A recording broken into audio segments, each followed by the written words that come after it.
Si encara et falta algun detall per a aquest Nadal, potser t'interessa el joc de Sants. Acompanya'm en aquest unboxing i ja veuràs que guai. El joc de Sants és una creació dels castellers de Sants des de fa uns anys. El joc ve amb instruccions, són senzilles i en realitat s'aprèn ràpidament.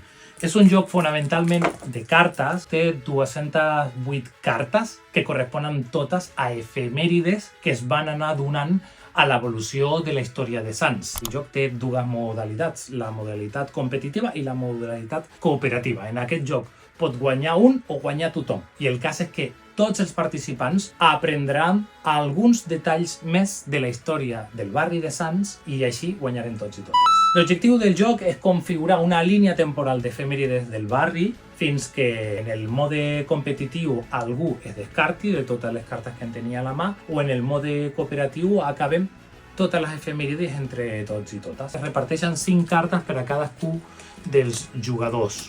Qui visqui més a prop de la plaça Bonit i Moixí començarà la partida i a la següent persona haurà de triar una carta i situar-la abans o després, segons si aquesta efemèride creu que va ser abans o va ser després d'aquesta que ha iniciat la partida. Podem trobar efemèrides molt rellevants com la creació de les comissions obreres de Catalunya, quan va ser el primer concert de la companyia elèctrica d'Arma, la creació del secretariat d'entitats de Sants Hostafrancs i la Bordeta, les antigues cotxeres de Sants s'obren per fi a l'ús públic al 1977, el debut de la Núria Feliu com a cantant a l'any 1965, la família Cros instal·la una fàbrica química a Sants, el Julio Muñoz Ramonet compra Can Balló. És una efemèride que va passar després de la Guerra Civil perquè aquest va ser un tipejo que es va quedar amb aquesta fàbrica per col·laboracionisme amb el feixisme. La inauguració de la línia 5 del metro quan arriba a plaça de Sants i a estació de Sants, la refundació de la Confederació Nacional del Treball, o com tothom la coneix, la CNT, la primera edició del Cros Popular de Sants, que és una referència a tota la ciutat, al 1979. El joc de Sants pot ser un molt bon detall per aquest Nadal o per qualsevol moment